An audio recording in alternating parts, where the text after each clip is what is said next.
Join me for an action-packed episode of Locked On Fantasy Baseball, where we review the 2023 season for the Detroit Tigers. You are Locked On Fantasy Baseball, your daily fantasy baseball podcast. Part of the Locked On Podcast Network, your team every day.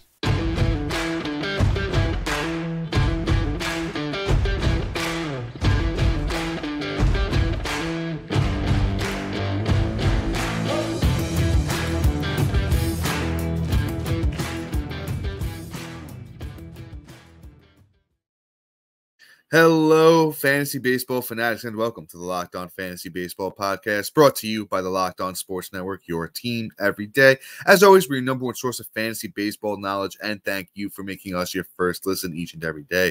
I'm your host, Dominic Martino, riding solo tonight.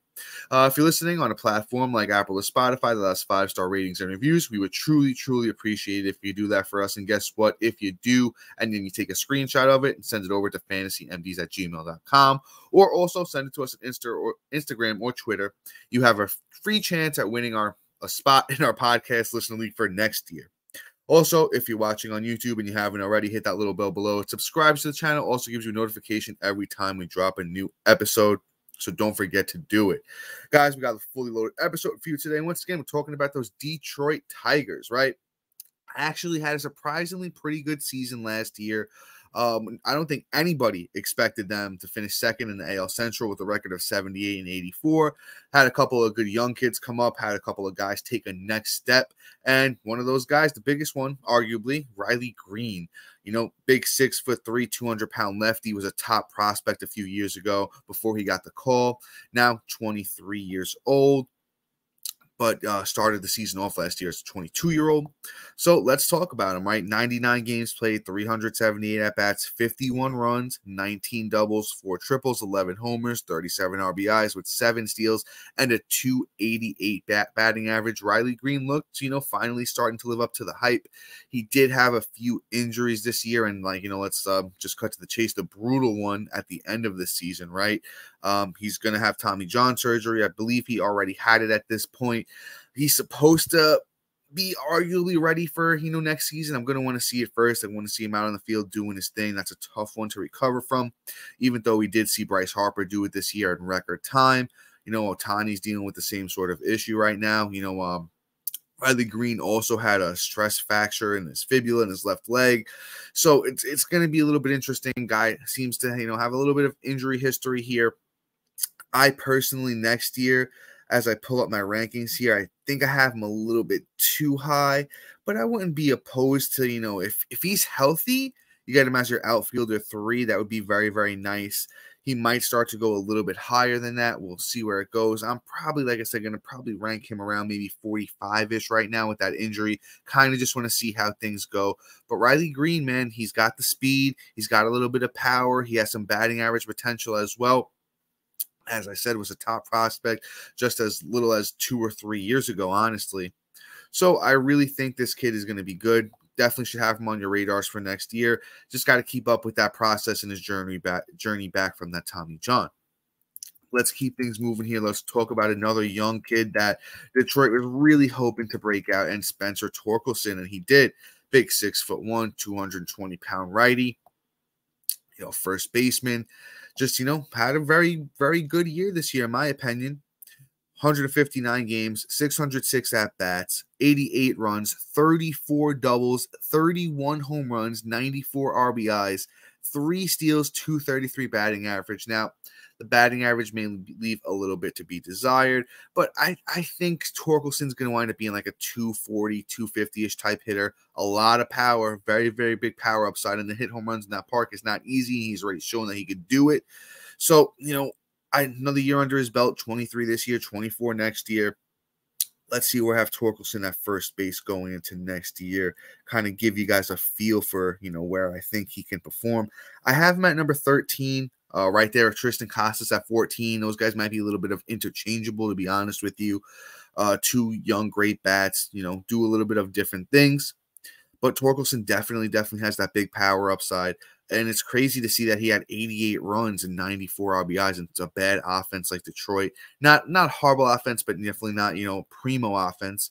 So it's cool to see those numbers. If Detroit takes another step forward next year like they did this year, even more potential. He's going to contribute in at least 3 categories with the chance to, throw in a couple of steals every now and then, and that batting average could potentially see a little bit of a boost next year too with another year under his belt. I really like Torkelson heading into next year. Let's talk about another one of these young guys. Hopefully, Detroit can keep rolling these young guys out and look better and better. Let's talk about their outfielder, Kerry Carpenter, 6'2", 220-pound lefty.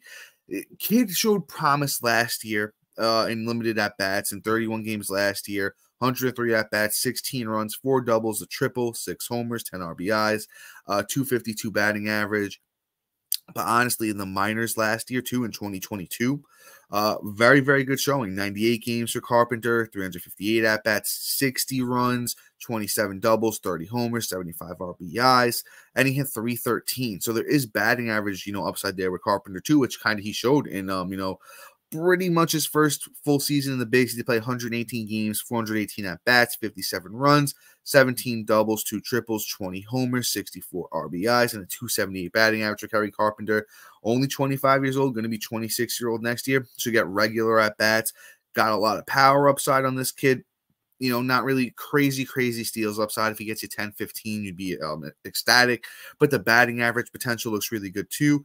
And I read you off those counting stats with Torkelson. Honestly, if this offense gets a little bit better and carries him near the top or middle of it, the runs and RBI should be potent from him. Honestly, probably if Riley Greene's not healthy going into next year, I can see Kerry Carpenter at 38 right now at outfield. Honestly, I do think there's a lot of upside. I really hope this Detroit team could pull it together. And honestly, I think Kerry Carpenter could be a big catalyst of, this team taking that jump to the next level like I think they might. Let's move on to another guy here. Kind of disappointing year, kind of an old man river type of situation here with old Javi Baez, right? Now, I've always loved Baez, and honestly, he's even younger than I really thought. He's just been around since 2014, since he's 21. He's actually 30 right now, going to be 31 next season. Just really took a step, back from where we wanted them to. We all knew in Detroit those power numbers weren't going to really live up to what they used to be with that big ballpark. But I didn't really think he was going to take this big of a deep dive in almost every category. So 136 games this year for Javier Baez, 510 at-bats, 58 runs, 18 doubles, 4 triples, 9 homers, 59 RBIs, 12 steals, and a 222 batting average. I mean, it's just not the same guy we know and love with the Cubs where, the passion. The defense is still pretty strong with Baez, but in fantasy, we're not getting those points for defense. So I just really don't have a lot of faith of him really getting back to the guy he used to be. If I was going to really, try and give you guys a ranking, I would honestly throw my dart almost anywhere else. It really remains to be seen. If there's a spark and we see him playing better, if maybe you pick him up off the waiver wire, try him out because we all do know the guy he used to be. But I don't think Javier Baez is really ever going to get back to that player. So kind of a guy I'm really, really trying to avoid here going into next season. But before we move on and we talk about maybe 1 or 2 more bats and we get into this rotation, which I actually think has some upside, I need to talk to you guys about a sponsor real quick. So, guys, let's talk about Sleeper. The MLB playoffs are here, which means the clock is ticking to get your chance to get 100 times your payout cash on daily fantasy baseball. Baseball has never been more exciting than it is now with studs like Acuna, Betts, and Ohtani. Pick more or less on these stats like home runs, hits, and strikeouts for up to 100 times your payout on Sleeper. Get your picks right, and you could win big. Matt and I love Sleeper not only for their easy-to-use fantasy baseball platform, but they also have the most fast and accurate alerts. To be honest, I love Sleeper for that. Always getting those alerts on time when you got to make an injury pickup and stuff like that. And entries can be made in under a minute, so you can use your last minute bets in all the time. So you can get your last minute bets in all the time. Use your promo code LOCKEDON, and you'll get up to 100 times match on your first deposit. Terms and conditions apply. See Sleeper's terms of use for further detail. All right, guys. So, as I said, let's get back into this thing. Let's keep things pushing here. Somebody that maybe all of you guys aren't super familiar with here, I'm going to throw a name at you, Akil Baddoo. And if you're not watching on YouTube and you don't know who I'm talking about, he is on the Detroit Tigers. His name is spelled Akilbaddoo. And the kid just has like the tools to be good. He's, big, he's fast, lefty, 6'1", 214. He's got a little power, he's got a little speed. And back in 2021, he flashed some of that upside in 124 games, had 413 at bats, 60 runs, 20 doubles, 7 triples, 13 homers, 55 RBIs, 18 steals, 259 batting average. Still hasn't really came back and showed much promise. In 2022, he didn't really play a lot. This year, he played 112 games. Akil Baddoo, once again, as who we're talking about, didn't really show off much in his 312 at-bats. He had 40 runs, 13 doubles, 1 triple, 11 homers, 34 RBIs, 14 steals, and 218 batting average. The strike to walkout ratio isn't horrible with 42 walks to 89 strikeouts. I think Baddoo does have upside. I don't know if he'll ever be able to tap into it and, really live up to this hype of maybe a 2020 season where he hits 240, 250 with maybe some decent counting stats if that Detroit team ever really pulls it together. But he's a kid I'm pulling for, man. As I said, he's got the talent, his speed, power. I really like Akil Baddoo, and definitely just a name to keep on your radar. Don't know if I'm really drafting him in anything other than like an AL only or a super, super deep 5 outfielder league, but just a name to keep your eye on. He can contribute in a lot of different categories if he really does ever pull it together and get the shot here. But let's move on to one of my favorite players from last year, somebody that I was talking about a lot. I wish Matt was here because he crowned him with one of the best nicknames in baseball, the Pterodactyl, Tarik Skubal, big 6'3", 240-pound lefty. Just has great stuff, man. And he's finally healthy again and just monster season this year. In 15 starts, he went 7 wins, 3 losses on the Detroit team that wasn't really fantastic, but they weren't horrible either. 2.80 ERA for Skubal, 80 innings, 102 strikeouts, only 14 walks, an 0.89 whip, a 2 FIP, which is fielding independent pitching. It's kind of an ERA indicator, shows you where the ERA should be rather than where it is. And two FIP compared to a 2.80 ERA, you're loving every second of that. I think Skubal's going to go super high in drafts next year. Honestly, I have Tarik Skubal as my 20th starting pitcher. I've seen people even more bullish on him than I am, having him as like a top 15. I think I even seen 12 in one spot, which is wild to me. I don't know if I'm taking Skubal as my ace next year, but if I can get him as a high-end number 2, I think you're doing pretty well. Just once again, wins might be not the easiest thing to come across in Detroit, but Skubal already showed that he can handle it. Just a guy you have to keep on your radar for next year. And when you see him going high, you understand why with the talent of a kid like this who in 2022 is really having his breakout before he got hurt. Even in 2022, a 3.52 ERA across 21 starts, 117 innings, 117 strikeouts with a 1.15 whip. Skubal's only going to be 27 next season. I think there's a lot of greatness to come from this kid. And honestly, I'll be taking him next year. I'm hoping we can get a little bit of a discount. It doesn't really seem like it's going to happen at all. But here's to wishful thinking. I'm a big advocate on Skubal finally breaking out and being a very high-end starting pitcher. Let's talk about somebody who actually came out of nowhere a little bit. Honestly, not nowhere, but we hadn't really seen him pitch at this caliber. Let's talk about Eduardo Rodriguez, right? 6'2" lefty, 231 pounds, former Boston Red Sox. He's shown flashes of, upside in the past. Never really had been a top-end starting pitcher. This year, he was out there absolutely dominating for most of it. With Erod, 13 wins, 9 losses. He had a 3.30 ERA across his 26 starts, 152 innings, 143 strikeouts with a 1.15 whip. And the 1.15 whip is really what sticks out to me because Erod has always been known for his sloppy control, and his career best whip is nothing below. He's never had it below a 2.6 1.26 whip in his career. So it's crazy to see him come out and pitch at that level as far as the, the control goes and not giving up a lot of hits. Interesting for me. Erod's not somebody I'm going to be investing a lot in. I have him at number 68 starting pitcher going into next year. I mean, Detroit's a good park to pitch in as a pitcher, but I'm not expecting him to, Eduardo Rodriguez to repeat the greatness he had this season.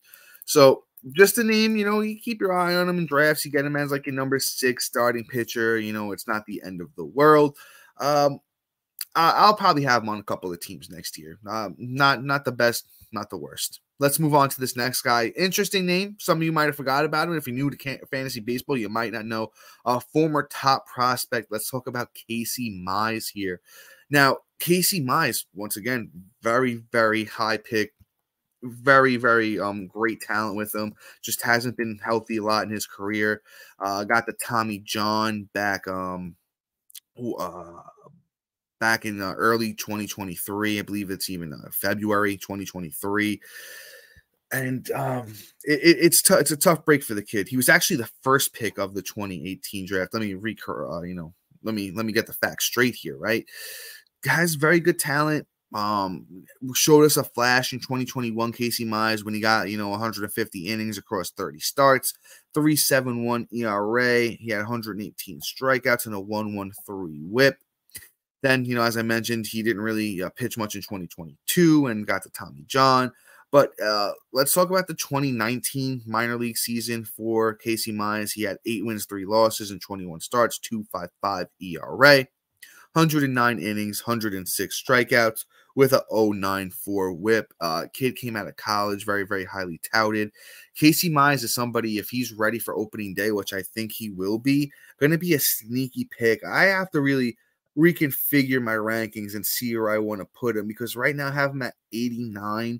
But if Mize is out there healthy and dominating in spring training like he was a couple years back, I know I was drafting him everywhere that year before they announced the Tommy John, and I really, really wanted to have him on a lot of my teams, and I did, and it was unfortunate to see the injury. But I think Casey Mize, big 6'3", 212-pound righty, can really make some noise for the Detroit Tigers. I see at least a couple of all-star quality years in Casey Mize's future. The talent is too good not for him to, get it done if he could stay healthy. Hopefully we don't have another guy we could add to the Byron Buxton and Alberto Mondesi wing of, the hospital over there. But keep things pushing. Let's, work our way through this rotation, because it's actually not as bad. If this rotation really gets things rolling, a lot of upside here. Let's talk about Matt Manning. Big 6'6" guy, giant, 200-pound righty for Detroit. I don't know if they're growing these kids on trees over here, but between Scooble and Manning and Mize, they got a couple of giants up and comers. So pretty decent year for Matt Manning this year. A 3.58 ERA across 15 starts, 5 wins, 4 losses, 78 innings, 50 strikeouts to 21 walks is, not fantastic, but not horrible. I like the only 60 hits in 78 innings for a 1.03 whip with Manning. Manning is somebody that came up along, the Detroit minor league system with Casey Mize. They're both very, very good down there. I'll give you an example of one of Matt Manning's better years, because this kid honestly had better numbers than Mize at certain points throughout their minor league career. So we'll talk about the 2019 Matt Manning minor league season. 2.56 ERA, 24 starts, 11 wins, 5 losses, 133 innings, 148 strikeouts, and he had an 0.98 whip. Matt Manning has a lot of upside. I don't see him being a huge strikeout guy in the majors. I see him being more of a finesse type pitcher, more of that Kyle Hendricks mold, where he's not necessarily blowing you away, but the control is really what's going to get him by. I don't know if he has Mize upside, but hey, you get Matt Manning. I have him fairly low in my starting pitcher rankings, but I'm only 100 deep at the moment. I actually have Matt Manning at 90. So one of your last picks, there is upside here to suppress ERA in that good, Detroit park to pitch in, and, his control. So Matt Manning, somebody that I might take a shot on here or there next year. Let's talk about somebody that dominated down the stretch. Let's talk about Reese Olson, though. Kid looked really, really good to finish off the season. I know I picked him up in a couple of leagues, and he got me, to fantasy baseball championships. Reese Olson, 6'1", 160, righty. Not that big, massive mold as the couple of starting pitchers we talked about, but he's not nothing to slouch at 6'1". Honestly, I want to pull up this dominant stretch I'm talking about for Olson, because it just seemed that light had turned on, and he really figured it out at a certain point. So Olson had a 6 earned run start on August 22nd. Really was looking, all tattered and worn. But after that, he had a stretch of 6 starts, right? From his next start, which was that August 28th at the Yankees through September 26th. Reese Olson looked really good in that next start that we talked about against the Yankees. He had 10 strikeouts through 4.1 innings, 4 walks, but only gave up 1 earned run and 3 hits. After that, he, had a couple of more good starts. He had a 7-inning start against the White Sox. He had, a 6-inning, 1 earned run, 7 strikeouts start against Cincinnati. He even pitched good against the Dodgers in 6 innings on September 20th, 5 strikeouts, only 1 earned run, and 2 hits. There is upside here with Reese Olson. I'm not chasing it by moving him up the boards. He's not like a Cole Reagans type, who we'll talk about at some point. We'll talk about him a lot this offseason. Cole Reagans is just of a different breed. But Reese Olson is somebody that I can see a little upside here with. I'm probably going to have him towards the end of my starting pitcher rankings. I don't know if I really reviewed him and worked him in there yet, but he'll probably be even a little bit lower than a guy like Matt Manning, or they'll be around the same. So you're talking about anywhere from like 80 to 100 range for Reese Olson. I'm not going to overdraft him. Minor league track record isn't very, very, very good. This stuff isn't really blowing you away, but we'll see. Maybe he comes into spring training, makes a couple of more changes, and he looks even better. Then he might move up. But Reese Olson, just once again, a name to keep your eye on. Let's talk about another guy of the same sentiment, kind of just came up this year and took us, by surprise. Let's talk about Sawyer Gipson-Long. Guess this is another guy that Detroit's growing off these trees. 6'4", 225 righty for Sawyer Gipson-Long. Just another guy picked up down the stretch for, his final 4 starts, or his, first final, however you want to look at it, of the season. 25-year-old Sawyer Gipson-Long, those 4 starts, had a 2.70 ERA, 20 innings, 26 strikeouts, 8 walks. Don't really like that too much. A 1.10 whip, which is good, and a 3.16 FIP for Sawyer Gipson-Long. I think I like him, once again, probably around that Matt Manning or Reese Olson type of range in that lower ends of starting pitching. Once again, not a great minor league track record here for Gipson-Long, but he is still young. Couple of changes. Got to do a deep dive on him. Always was pretty reliable for strikeouts in the minors, and he showed it here in the bigs as well. Once again, let's talk about that good park to pitch in here in Detroit for these pitchers. So, that always does help. The control, even in the minors over the last few years, had improved a lot for Gipson-Long when he came over from Minnesota to Detroit. I think they've been working with him. Just that whole mix of Manning, Olson, Long, I think they're all in the same breath. Long, I think I have ranked, right in that same range too. Right now, have him in that 80s range. Casey Mize, definitely going to move up a bit. When we're talking about those rankings, just going over some of these other names here again. Casey Mize, I think if he's healthy and raring to go, that's a guy I could see in my 70s, somewhere in my 70s. Just love the potential with him. Real quick, you know what? Let's talk about the Meadows brothers too. Because it's they're just, not that I don't think they're going to blow anybody away, but, just as we're talking about Detroit, let's get their names out there. Let's talk about Austin and Parker Meadows. If you're not familiar, Austin Meadows, longtime Pirate and Tampa Bay Ray. He's now over here in Detroit, 6'3" lefty, 225 pounds. Kind of just been really banged up the last 2 years. He had a decent, actually a pretty decent year in his last year in Tampa Bay in 2021. 142 games, 518 at-bats for Austin Meadows, 79 runs, 29 doubles, 3 triples, 27 homers, 106 RBIs, 4 steals, 234 batting average. I don't think the 30-ish home run upside is there in Detroit, maybe, low to mid-20s, batting average. He's a career 259 guy, but, that was carried by a couple of heavy batting average seasons in 2018 and 2019. We haven't really seen anything close to that with Meadows since, but, he has the potential to hit a 250, 260 clip. That's if he's ever healthy once again. Meadows is only going to be 29 next season. Sometimes we get fatigued with guys like Meadows when they haven't performed good and again in a few years. I think you could, just a dart throw if he's healthy going into next season. You kind of see where that thing takes you with Austin Meadows. I'm not really relying on him. I'll probably have him maybe in my 125 at outfield when I get to that point. And his brother is probably going to be in that same range too. Parker Meadows came up this year as the younger brother of Austin Meadows. Growing them on trees here once again. 6'5", 205 for Parker Meadows. Bats lefty. And he had a decent showing through his first 37 games in the bigs with Detroit. 125 at-bats, 19 runs, 4 doubles, 2 triples, 3 homers, 13 RBIs, 8 steals. You love that in only 37 games. 17 walks, 37 strikeouts, not atrocious. 240 batting average for Parker Meadows here. I do like him. There's some decent upside for power and speed.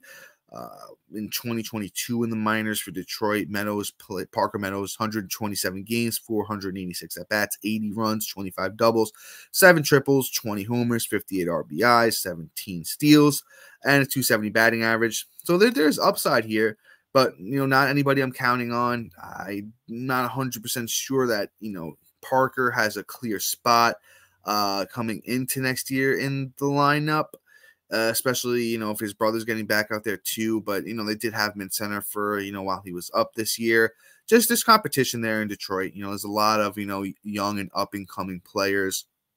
And actually, I think one of these last guys I'm going to talk to you is actually about Chris Colt Keith. They're arguable, number one prospect. They do have Max Clark, who they took in the draft this last year. A lot of upside for Max Clark. But I like Colt Keith, and Colt Keith has already proven himself throughout the minors. 22 years old, 6'2", 211. And the kid was just really, really good. It's just a name has a chance to make the team. You want to make sure you're familiar with them. So through 126 games in the minors this year, Colt Keith hit 306, 88 runs, 507 at-bats, 38 doubles, 3 triples, 27 homers, 101 RBIs, 60 walks, 221 strikeouts with 3 steals. I mean, honestly, I think Colt Keith is going to be a stud in the bigs on the 40 to 80 grade scale. He's got 60 power. He's got a 60 arm. The hit tool is a 55. The only thing that's minus is the runs at a 45. And, I mean, you can find your steals in a lot of other places, but I think Colt Keith is going to be a guy that's going to be really, really good when he gets the call up to Detroit. I honestly think it's coming this year, and I wouldn't be shocked if Colt Keith makes the opening day roster for Detroit. I don't know if I was guaranteed, okay, Colt Keith has the spot, opening day third baseman job. Where would I throw him in at my third base rankings? Honestly, I wouldn't be shocked if I had him at the high 20s, 21, 22 in that range for Colt Keith, because I love the power upside. I love a bat like Colt Keith hitting in that top 4 of that lineup. I really think if Detroit pulls this all together and then Max Clark winds up being a stud too, you're talking about 2 years from now where the top of that lineup could potentially be a Riley Greene, a Max Clark, a Colt Keith, a Spencer Torkelson, a Kerry Carpenter, and that's really homegrown. Even if Akil Baddoo really pulls it together, I think this Detroit team can be very deadly as a whole. We even went through that rotation with guys like Erod and Skubal, Manning, Olsen, Mize, Sawyer Gibson Long. So you really have one of these guys who might not even have the spot next year. So we're going to have to come back and look at that as we get closer to opening day. Just wanted to run through all these options with you and talk about all of the names that have somewhat of a matter here. Even Alex Lange did a great job for them last year, closing. He wasn't fantastic, but 28-year-old could possibly be around a little bit more. As we go along here, Detroit has a couple other good prospects too. They have Josh Young's younger brother, Jace Young. I really like the prospects here with Detroit, and I really just want to see if they can pull this team together and have a little bit more oomph down the stretch, where get maybe make a push like some of these other young teams did this year that made the playoffs. Look at where the Texas Rangers are now. Look at Baltimore. Look at where Baltimore is, where they brought up all the young prospects. I think Detroit has potential to do the same if some of these guys can stay healthy, if the Colt Keiths and the Youngs of the world really make an impact. I like what Detroit can do. But, guys, that's pretty much all I got for you today. Please be sure to like, subscribe, comment, rate, and review. Also, thank you for making Locked On Fantasy Baseball your first listen each and every day. Matt and I are kind of, going through the motions here this offseason. We're going to finish up these reviews. We'll do some early season rankings for you guys. So we just hope you hang in there. If especially if you're a fantasy baseball fanatic like us, we appreciate you tuning in. If you got any questions, you could always still hop onto our subtext. We respond there very often. If you guys need to talk about anything, that's the spot to reach us on. But guys, until next time, see you.